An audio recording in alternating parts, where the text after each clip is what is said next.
என் தங்கப்பிள்ளையே, உன்னுடைய இல்லத்திற்குள் இருக்கின்ற ஒரு தீய சக்தியை பற்றி உனக்கு தெரியப்படுத்த இன்று அவசர செய்தியினை கொண்டு உன் வராகி அம்மா நான் ஓடோடி வந்திருக்கின்றேன். என் பிள்ளையே, இந்த வராகி ஒரு பொழுதும் பொய்யுரைக்க மாட்டேன். என் குழந்தை, நீ நினைக்கலாம் அம்மா எதையோ சொல்ல வேண்டும் என்பதற்காக நம்முடைய இல்லத்தில் தீய சக்தி இருப்பதாக சொல்கின்றாள். அப்படி சொன்னால்தான் நாம் அதை கேட்போம் என்று நினைத்து விட்டாளோ என்று என் குழந்தை நீ நினைக்கின்றாய் அல்லவா? என் தங்கமே, உண்மை என்னவென்று நீ தெரிந்து கொள்ள வேண்டும். உன் வாழ்க்கையில் நடக்கின்ற இந்த விஷயத்தை நிச்சயமாக நீ புரிந்து கொள்ள வேண்டும். உன் குடும்பத்தில் இருக்கின்ற அனைவரையும் இப்பொழுது பலவிதமான கஷ்டங்களில் இருந்து கொண்டிருப்பதற்கு இந்த தீய சக்தி உன் இல்லத்தில் இருப்பதுதான் முக்கியமான காரணம். நான் சொல்கின்ற இந்த நீரை மட்டும் உன்னுடைய இல்லத்தில் இந்த மூலையில் நீ வைத்து விட்டால் போதும்.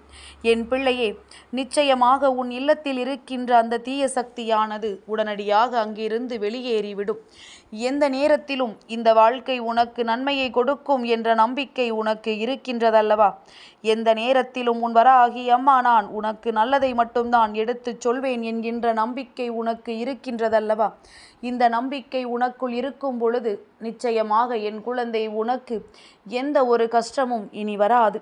உன் வாழ்க்கையில் எப்பொழுதுமே இது போன்ற தீய சக்திகள் இருந்து கொண்டிருப்பது சகஜமாகிவிட்டது. ஏனென்றால் சில நாட்கள் எல்லாம் நன்றாக செல்கின்றது. அதன் பிறகு திடீரென்று தீய சக்திகள் உன் இல்லத்தை ஆட்சி செய்கின்றது. அதற்கு என்ன காரணமாக இருக்க முடியும்? ஒரு தீய சக்தி வந்து வந்து செல்வதற்கு என்ன காரணம் தெரியுமா? என் பிள்ளையே, நீதான் காரணம். உன்னுடைய குடும்பத்தில் இருக்கின்றவர்கள் பேசுகின்ற வார்த்தைகள் காரணம். அங்கே நல்ல விஷயங்களும் நல்ல செயல்களும் இறை பக்தியும் அதிகமாக இருக்கும் பொழுது அந்த இடத்திற்குள் தீய சக்திகள் நுழைந்து விட முடியாது. அதையும் மீறி நுழைகிறது என்றால் உன் இல்லத்தில் யாரோ தவறான வார்த்தைகளை பேசிக்கொண்டிருக்கின்றார்கள். எப்பொழுதும் தவறான செயல்களை செய்கின்றார்கள். அவர்களுக்கு தெய்வத்தின் மீது அதிக அளவு நம்பிக்கை இல்லை. ஒரு தீய சக்தி உள்ளே நுழைய வேண்டும் என்றால் அதற்கு ஒரு சிறு பிடிப்பு கிடைத்துவிட்டால் போதும், அதை பிடித்து கொண்டு உள்ளே வந்துவிடும். உன்னுடைய இல்லத்தில் இதுபோன்று ஒருவர் இருக்கிறார் என்றால் நிச்சயமாக அவர்களினுடைய எண்ணங்களை பற்றி கொண்டு இவைகள் உள்ளே நுழைந்துவிடும் என்பதனை நீ புரிந்து கொள்ள வேண்டும். இப்படித்தான் உன் இல்லத்தில் இது போன்ற விஷயங்கள் நடந்து விட்டதே தவிர வேறு எதனாலும் தீய சக்தி உள்ளே நுழையவில்லை. இந்த நேரத்தில் என்ன செய்ய வேண்டும் என்று உன் அம்மா உனக்கு சொல்கின்றேன். என் குழந்தை, நான் சொல்வதை கேட்டவுடன் நீ பதற வேண்டாம், நீ பயம் கொள்ள வேண்டாம். உன் வாழ்க்கையில் என்ன நடக்கின்றது என்பதனை நான் தெரிந்து கொள்ள நிச்சயமாக உன் இல்லத்திற்கு வந்திருந்த பொழுதுதான் இந்த தீய சக்தியானது அங்கு இருப்பதை நான் கண்டு கொண்டேன்.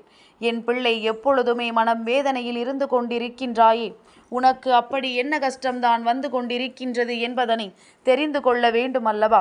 காரணமில்லாமல் உன் வாழ்க்கையில் எந்த ஒரு பிரச்சனைகளும் உன்னை புரட்டி போட்டு விடாது. இது போன்று ஏதேனும் சூழ்நிலைகள் இருந்தால்தான் உனக்கு கஷ்டங்கள் தொடர்ந்து வரும். அப்படியானால் அதை உடனே தெரிந்து கொள்ள வேண்டும் என்று இந்த அம்மா உன் இல்லத்திற்குள் வந்திருந்தேன். என் பிள்ளையே, நேற்றைய தினம் வெள்ளிக்கிழமை என்பதனால் உன் இல்லத்திற்குள் நான் வந்திருந்த பொழுது இந்த தீய சக்தி அங்கே ஓடி ஒளிந்து கொண்டது. இந்த அம்மாவிற்கு அது புரிந்து விட்டது. ஏனென்றால் நான் உள் நுழையும் பொழுதே கண்டுபிடித்து விட்டேன், இங்கு யார் ஒருவரினுடைய எண்ணங்கள் சரியில்லை. அதனால் இங்கு ஏதோ ஒரு தீய சக்தி நடமாடி கொண்டிருக்கிறது என்று. என் பிள்ளையே, இந்த தீய சக்தி இப்பொழுது என்ன செய்து கொண்டிருக்கின்றது தெரியுமா? உன்னுடைய இல்லத்திலிருந்து உன் இல்லத்தில் இருக்கின்ற அந்த கெடுதலான எண்ணம் கொண்டவருக்கு மேலும் மேலும் கெடுதலான எண்ணங்களை அதிகரித்து கொடுத்து கொண்டிருக்கின்றது. இதனால் அவர்களினுடைய முழுமையான மனநிலையும் இப்பொழுது பல மாற்றங்களை கண்டுவிட்டது. ஆனால் இதனை உடனே சரி செய்ய வேண்டும். இப்படியே விட்டுவிட்டால் உன்னுடைய குடும்பத்தில் இருக்கின்ற ஒருவரை உன் குடும்பத்திற்கு மிக பெரிய எதிரியாக மாறிவிட மிக பெரிய வாய்ப்புகள் எல்லாம் இருக்கின்றது. அதனால் இந்த சூழ்நிலையை கடந்து வருவதற்கு நான் சொல்வதை நீ நிச்சயமாக செய்ய வேண்டும். என் பிள்ளைக்கு எதையெல்லாம் இந்த வாழ்க்கையில் செய்ய வேண்டும் என்று தோன்றுகின்றதோ அதையெல்லாம் நீ செய்து விடலாம். ஆனால் அதன் பின்விளைவுகள் என்னவென்பதனை சற்று உணர்ந்து கொண்டு நீ செய்ய வேண்டும். இப்பொழுது இந்த தீய சக்தி இங்கே ஆட்சி செய்வதற்கு உன் குடும்பத்தில் இருக்கின்ற ஒருவர் காரணமாக இருக்கும் பொழுது நிச்சயமாக என் குழந்தை உடனே இதனை நீ சரி செய்து விட வேண்டும். என் குழந்தையின் வாழ்க்கையில் என்ன நடக்கின்றது என்பதனை புரிந்து கொண்டு உடனடியாக இதிலிருந்து நீ விலகி வர வேண்டும்.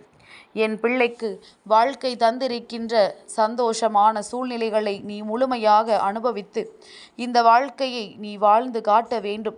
தேவையில்லாமல் இது போன்ற தீய சக்திகளுக்கிடையே சிக்கி தவித்து விடக்கூடாது. என் பிள்ளை, உனக்கு நல்ல நேரம் ஆரம்பிக்கும் என்றால் நிச்சயமாக இந்த வராகி சொல்வது போல கேட்டு நீ இந்த தீய சக்தியை உன்னுடைய இல்லத்தில் இருந்து விரட்டி அடித்து விடுவாய். அது போன்ற நிலை இப்பொழுது உன் இல்லத்தில் உருவாகி விட்டது. தீய சக்திகள் ஆட்சி செய்வது என்பது இப்பொழுதெல்லாம் அத்தனை சுலபமாக மாறிவிட்டது. ஆனால் உன் வராகி அம்மா நான் சொல்வதை கேட்டு நீ ஒரு முறை அதை விரட்டி அடித்து விட்டால் மீண்டும் அது உன் இல்லத்திற்குள் நுழைந்து விடாது. அதற்கு முன்பாக உன் இல்லத்தில் இருப்பவர்களின் மனநிலையை சற்று மாற்ற வேண்டும். தேவையில்லாத எண்ணங்கள், தேவையில்லாத வார்த்தைகளை பேசுகின்றவர்களுக்கு சற்று அறிவுரைகளை வழங்க வேண்டும். குடும்பத்தில் தொடர்ச்சியாக பிரச்சனைகள் நடப்பதை எடுத்துச் சொல்லி அவர்களுக்கு அதனை புரிய வைக்க வேண்டும். என் பிள்ளையே, இதுவெல்லாம் ஒருபுறம் இருக்க உன் இல்லத்தின் மூலையில் நீ வைக்க வேண்டிய நீர் என்ன தெரியுமா? என் பிள்ளையே, ஒரு சொம்பு நிறைய நீரை வைத்து அதில் கொஞ்சம் மஞ்சள் பொடி, கை நிறைய வேப்பிலை, இதை அதனுள் போட்டு அப்படியே நீ வைத்து விடு. ஓர் மூலையில் அது அப்படியே இருக்கட்டும். நீ எந்த மூலையில் வேண்டுமானாலும் அதை வைக்கலாம். உன் இல்லத்தில் இருக்கின்ற முக்கில் நீ வைத்து விடு. அது நிச்சயமாக அங்கிருந்து கொஞ்சம் கொஞ்சமாக தன் வேலையை காட்ட தொடங்கும். எதிர்மறையாற்றல்களை எல்லாம் அது விரட்டி அடிக்க தொடங்கும். உன் இல்லத்தில் இருக்கின்ற தீய சக்தி திரும்பி பார்க்க கூட நேரம் இல்லாமல் ஓட்டம் எடுக்கும். அந்த அளவிற்கான சூழ்நிலை உன் இல்லத்தில் நிச்சயமாக உருவாக்கப்படும் என்பதனை புரிந்து கொள்ள வேண்டும். என் பிள்ளையே, தீய சக்தியை ஒரு முறை விட்டுவிட்டால் உன் இல்லத்தை அது ஆட்சி செய்யும். அதன் பிறகு தெய்வ சக்திகள் உள்ளே நுழைந்து விட முடியாது. ஏனென்றால் உன் குடும்பத்தில் இருக்கின்ற அத்தனை பேரின் மனநிலையையும் இந்த தீய சக்தியானது மாற்றிவிடும். அதனை புரிந்து கொண்டு என் பிள்ளை, எல்லா நேரத்திலும் இது போன்று நடந்து விடாமல் உன் இல்லத்தில் இருப்பவர்கள் அத்தனை பேரும் தெய்வத்தின் மீது அதிக நம்பிக்கை கொண்டு இறை பக்தி அதிகமாக கொண்டு இருக்க வேண்டும். இது போன்று எப்பொழுதும் நீ செய்து கொண்டிருக்க வேண்டும். இல்லை என்றாலும் சரி என் பிள்ளை, உன்னுடைய இல்லத்தில் நீ எப்பொழுதுமே தெய்வீகத்தினுடைய பாடல்களை ஒலிக்க விட வேண்டும். அதாவது ஏதாவது தெய்வத்தினுடைய பாடல்களை ஒலிக்கச் செய். குறிப்பாக கந்த சஷ்டி கவசத்தை உன்னுடைய இல்லத்தில் ஒலிக்கச் செய். நிச்சயமாக எந்த ஒரு தீய சக்திகள் இருந்தாலும் அதை கேட்டு எழுந்திருத்து ஓடிவிடும் என்பதனை நீ கண்கூடாக காண்பாய். என் பிள்ளையே, இவையெல்லாம் உன் வாழ்க்கையில் நடக்கிறதே என்று எண்ணி வருந்தாதே. யாரேனும் குடும்பத்தில் சரியில்லை என்றாலும் அவர்களின் வார்த்தைகள் எப்பொழுதும் தீமையாக இருக்கிறது என்றாலும் நிச்சயமாக அது மற்றவர்களுக்கும் சேர்த்துதான் ஆபத்தை கொடுக்கும் என்பதனை நீ புரிந்து கொள்ள வேண்டும். ஒருவருக்கு பிரச்சனைகளை கொடுக்கிறது என்று நினைக்க கூடாது. ஒருவர் செய்கின்ற தவறு குடும்பத்தில் இருக்கின்ற அத்தனை பேரையும் பாதிக்கும் என்பதனை புரிந்து கொண்டால் போதும். நிச்சயமாக இது போன்ற செயல்கள் எல்லாம் நடப்பதற்கு வாய்ப்புகள் குறைவாகிவிடும் அல்லவா? தீய சக்திகளை விரட்டுவது என்பது அத்தனை சுலபமான காரியமா? நிச்சயமாக இல்லை. அதனால் நான் சொல்வது போல இந்த தண்ணீரை வைத்துவிடு. அடுத்த நாள் காலையில் அதை எடுத்து உன் இல்லத்தினுடைய வாசலில் வெளியே ஊற்றிவிடு. மீண்டும் அது போன்று நீ செய்யலாம். எப்பொழுது உன்னுடைய மனதிற்குள் நிம்மதி பிறக்கின்றதோ, இரவு உறங்கச் செல்லும் பொழுது நிம்மதியாக உறக்கம் வருகின்றதோ, அதன் பிறகு இதை செய்வதை நீ நிறுத்திவிடலாம்.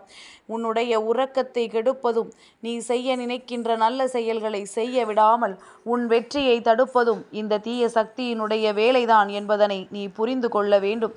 தீய சக்தியை உள்ளே நுழைய விட்டு வேடிக்கை பார்க்க நினைப்பவர்களுக்கு நீ நிச்சயமாக நல்லதொரு பாடத்தினை புகட்ட வேண்டும். உனக்கு கெடுதல் நடக்க வேண்டும் என்று எண்ணிதானே இதை செய்கின்றார்கள். உனக்கு கெடுதல் நடக்க வேண்டும் என்று மனதிற்குள் வேண்டிக் கொண்டுதானே உன் இல்லத்தில் இருப்பவர்களின் மூலமாக இது போன்று தீய சக்திகள் உள்ளே நுழைந்து விடுகின்றது. அதனால் இனி இது போன்றெல்லாம் நடக்காமல் உன் வாழ்க்கையில் பல நல்ல விஷயங்களை அரங்கேறக்கூடிய சூழ்நிலையை நீ உருவாக்க வேண்டும் என்பதனை முதலில் புரிந்து கொண்டால் போதும். எல்லாம் உன் இல்லத்தை விட்டு வெளியேறும். நல்ல சக்திகள் அங்கே நடமாடும். நல்ல சக்திகள் தெய்வங்கள் அங்கே நிரந்தரமாக குடியிருக்கும். இதையெல்லாம் புரிந்து கொண்டாலே போதும். என்றுமே உனக்கு வெற்றி நிரந்தரமாக இருக்கும். உன் இல்லமும் எப்பொழுதும் மகிழ்ச்சியாக இருக்கும். தீய எண்ணங்கள் கொண்டவர்களின் மனதிலிருந்து அத்தனை தீய எண்ணங்களும் விட்டு விலகி ஓடும். இதையெல்லாம் நிச்சயமாக என் குழந்தை நீ புரிந்து கொள்வாய். என் தங்கப்பிள்ளைக்கு இந்த வராகி அம்மாவினுடைய ஆசீர்வாதங்கள் எப்பொழுதும் உண்டு.